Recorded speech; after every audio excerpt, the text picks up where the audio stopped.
know what I'm saying? You know what I'm saying? Make sure you like and subscribe right now if you don't want to get 200 pumped. Today we're going to be reacting to Punchmade Dev Exposed. Apparently, the world's known scammer is being exposed. Oh my God. You know what I'm saying? How do a scammer get exposed for scamming? You know what I'm saying? Content shown in this video should be considered for entertainment purposes only. The actions and information that follow are fictional and or reenactments. Do not try this at home. How long is this video, bro? 13 minutes? If it's just 13 minutes of this nigga talking, bro, I'm not listening. Punchmade Dev, you're a scammer. Some would say. So what got you into scamming? What got me into scamming? It's just something about just getting free money and just, it's that easy. And then just taking from somebody else and seeing them on the bad end of the stick and me on the good end of the stick. It's something about that. I love the feeling. Do you remember what your first scam was? Yeah, of course. My first ever scam was in middle school. And I might have been in like 7th or 8th grade. And around this time, I used to play sports a lot. I was playing football a lot, and they had a cheerleading squad, of course. So there was this one cheerleader, I won't say her name, but she had so I already knew I could take. This nigga's going to hell, bro!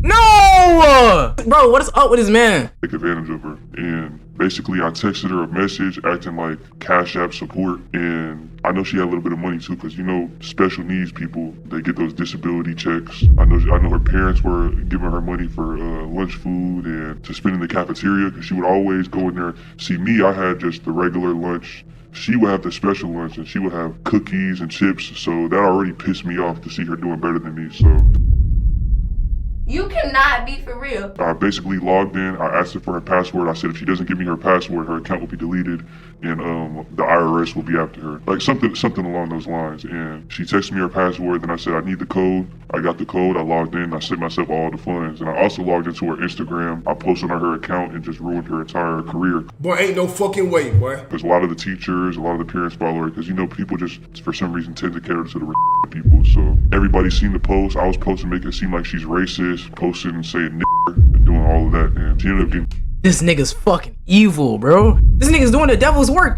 This nigga is evil, bro. Like, come on, bro. A special needs kid, bro. Really, nigga? Kicked out of school. It was never that serious.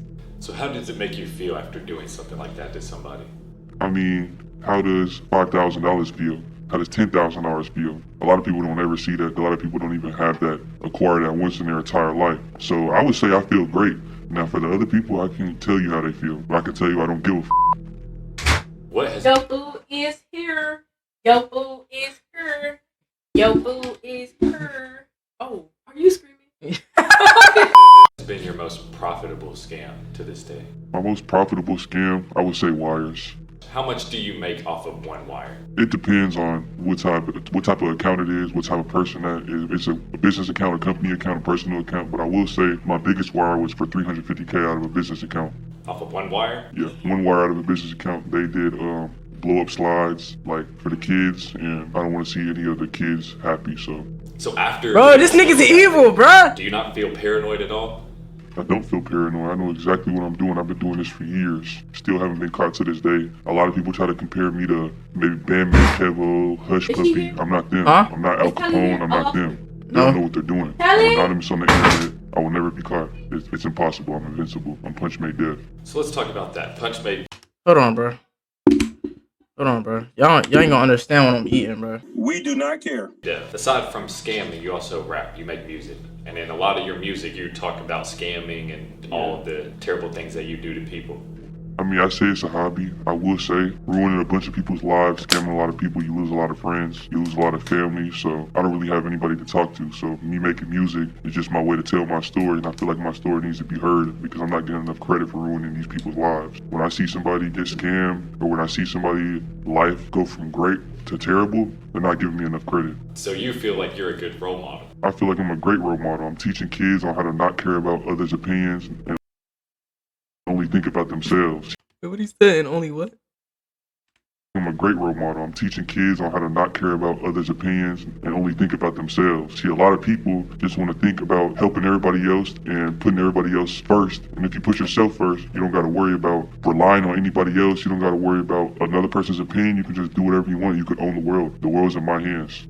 So have you ever scammed anybody within the music industry? I wouldn't say scam, but I have hacked another rapper. And this is around when X died, and there was this rapper blowing up RBX. Soldier Kid. And just like I said, I don't like when other people get credit for things they didn't do. I want all the evil credit to go to me. So I SIM swapped his account. His number was linked to his Instagram account, so I already had his number. I called up there, SIM swapped it, logged into his Instagram, and I started posting it, egging it on, saying, yeah, he's the one who killed it, because really I was trying to ruin his life, put him in jail, and then I was just scamming everybody for features from that account. I had 21 Savage in the DMs, everybody in Soldier Kid's DMs, and I was scamming everybody for features. I guess that is smart that if you're going to scam somebody, it might as well be somebody somewhat famous, right? Yeah, because I can get a lot of connections from it, I can finesse a lot of things, and I can be that person behind that account. And at the end of the day, I delete the account, because I don't want them to get their account back. I don't want them to try to continue their career. Once you're on my bad side, it's over for you. So did you really scam Aiden Ross? Did I really scam Aiden Ross? Of course. He's an easy target. He doesn't know what the f he's doing. He's loose. He moves loose. He doesn't use VPN. He gets swatted every day. He's a rookie. He's an easy target. If I scam Aiden Ross, what the f is he gonna do? I've been sitting in Aiden Ross's bank account for about 2 months now, just watching his transactions go in and out. I'm sitting there just waiting for the right moment to clear it. But right now I'm just doing like wiring out small amounts, about like 10K a day. And I've seen him get paid from Kick. I've seen the big check that he got deposited. I've seen that. Couple $1 million, hundreds of millions. So you don't think he'll ever notice? He does so many transactions a day, you gotta think he's paying for like 5 properties. He's paying for security. He's paying for his cars. What's the little 10,000 I'm taking from him every day? He's not gonna notice. The internet portrays you as this low-life scumbag scammer, but I can tell you're definitely intelligent. What kind of student were you in school?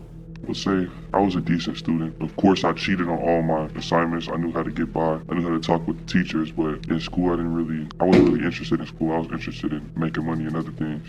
Were you already making money off scams in school? Yeah, in high school, I was doing scamming. So basically when you make a fake account of another girl, and I would make an account of somebody that went to my school that maybe didn't like me or had a problem with me or said something about me. Niggas and fucking I would post it on Tinder, all the dating apps, and I would make everybody add me on a Snapchat. I would make a Facebook, and I would target my teachers, and it's just an easy way. There's a lot of horny, down bad men out there, and that's what I was doing in high school, making anywhere from like $2,000 to $3,000 a day. In high school, that's a lot of money. $2,000 to $3,000 a day, if you add it up, it's a lot of money. So it seems like you've done every scam in the book. Yes. Is there any other ways that you make money outside of scams? Surfing the dark web one day, I kind of get bored, and I've already, like you said, I've already hit every scam. I've done dumps, CCs, I've cleared accounts, I've cleared trust funds, and it just kind of gets boring. When you're doing it so long, you don't get the adrenaline rush anymore. So searching on the dark web, I came across the whole drug market on there, and you can find almost anything on there. And a big thing in my city is perks and pills, so I took interest into that. Is that what you're talking about on your song, Long Live Heather? Yeah, Heather played a very big role in my, I guess you could say, pill career. So you're saying that song is true? Everything I put out is the truth. I have no reason to lie.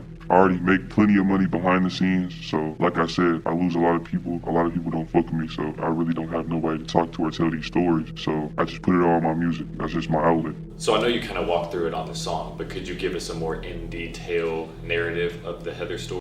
Like how I met Heather? How you met her, what happened? So this is around, well, I'm getting the pills in, right? I'm shipping them in from the dark web. I'm getting in perks, Xans. Now the thing with perks, people tend to get more like, the things with perks is, I like perks because Xans, it'll be like a lot of people, like once you get addicted to Xans and you don't have enough money for Xans, they'll do anything to get that Xan. But the things with perks, I feel like they're more addictive, they're easier to finesse. So that's what I started to go with, like it's the perks. And maybe in like the first week or two, I had plenty of clientele, I was booming, and I already had money going into this. So you gotta think, I can afford just telling a junkie, hey, bring your friend to me and I'll give you a free pill. So it started like that, and I got clientele booming. Then it's when I thought, like I said, I always think how I can do more, how I can make this better and bigger. And then that's when I got introduced to mixing pills with fentanyl. The thing is, most people use fentanyl just to stretch their profits out, like from double to triple. But I was solely using it just to kill people. So that's what happened with Heather. She overdosed on one of your fentanyl pills. Heather pulled up on me trying to buy some pills, the usual, every day. And she's bringing me her $200 to $300 every single day. And she pulled up to buy the pills. And this is like my first time like cooking up the recipe. And at this time, you gotta think when I'm first doing it, I'm just mainly doing it to just stretch it out. I'm not even purposely like trying to people at this point because I'm just trying to just make more money. So she pulls up, I sell her the pills. She takes me to this abandoned crib, like it's what she was living in. Like it's like this apartment that they didn't put the lock on, nobody's living in it, but the lock was broken. So she was going in there and like living inside like the apartment, and like nobody knew. And it's completely open. It had the lights on and everything, so it was smooth. So me and her was in there and we was just chilling, like just talking and shit. Like she wasn't like every other junkie where they're like 40 years old or they're like 50 years old. She was more like a 27-year-old. She was kind of intelligent too. But Heather, like she liked to be homeless. Like she didn't mind living on the streets. Like you gotta think people, you can still be homeless and happy as long as she's getting her drugs, her fix. For me, she's happy and I'm happy. So we're just chilling in the apartment. Then she starts cutting off her. Oh, being homeless, and she had like 300 every day. She came to you like every day. He said came to her like he came to. You feel what I'm saying? 1900. That's 1900 a week. What the fuck?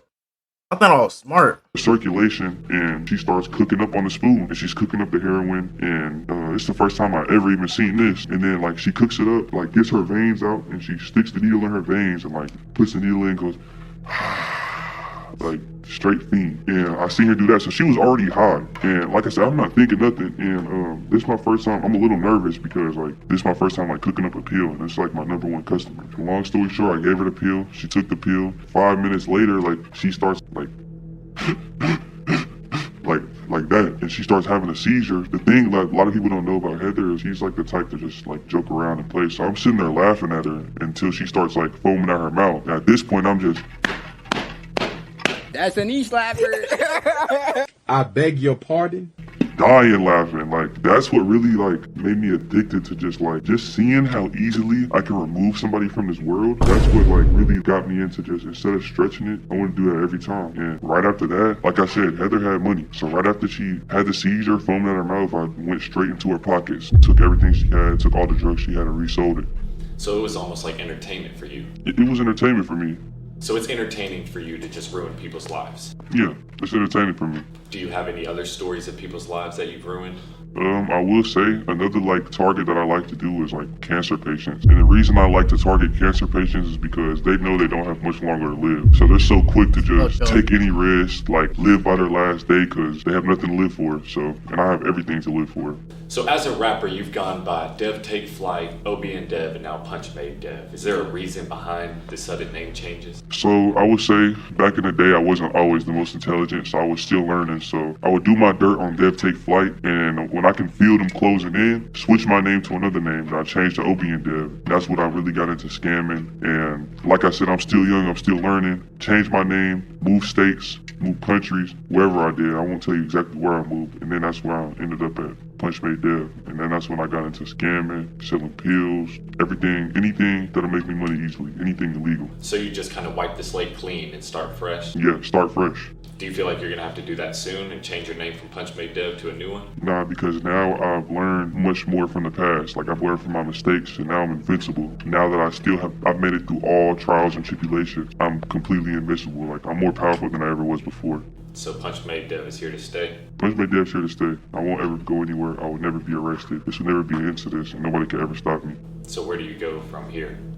From here, I feel like I have a website where I currently sell my pills, but I sell them as in they're not cut, and I just want to continue to grow that up. In my country, it's a big thing. In any country, it's a big thing for like just to have like homeless people everywhere. So, and people complain, they're dirty, they stink, fucking ugly. So I feel like if we can just clear the homeless people out and as many addicts out, then there won't be any addicts left, and there will be no more need for drugs. So I feel like what I'm doing is like a good cause for real. You feel like you set a good example for the youth? Yeah, I feel like I set a good example because people like homeless people and fiends and shit like that, like they don't want to help themselves. So there's literally, you can't help somebody that doesn't want to help themselves. So there's really like no other way to like get them out the way than just to like remove them. So you seen Long Live Heather, right? After seeing that video and like seeing what could happen, after that video, do you feel encouraged to take pills?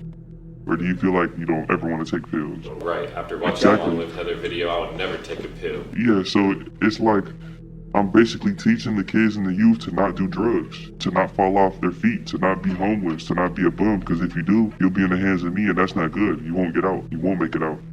So with all these scams, all this illegal activity that you put on the internet, do you ever feel like you're gonna go down and get arrested? Never. I told you, I know what I'm doing. I don't have nothing to worry about. I'm bigger than the law. I'm bigger than the police. What if I told you that I'm a federal informant? Oh, you said what? That I'm a federal... Yo!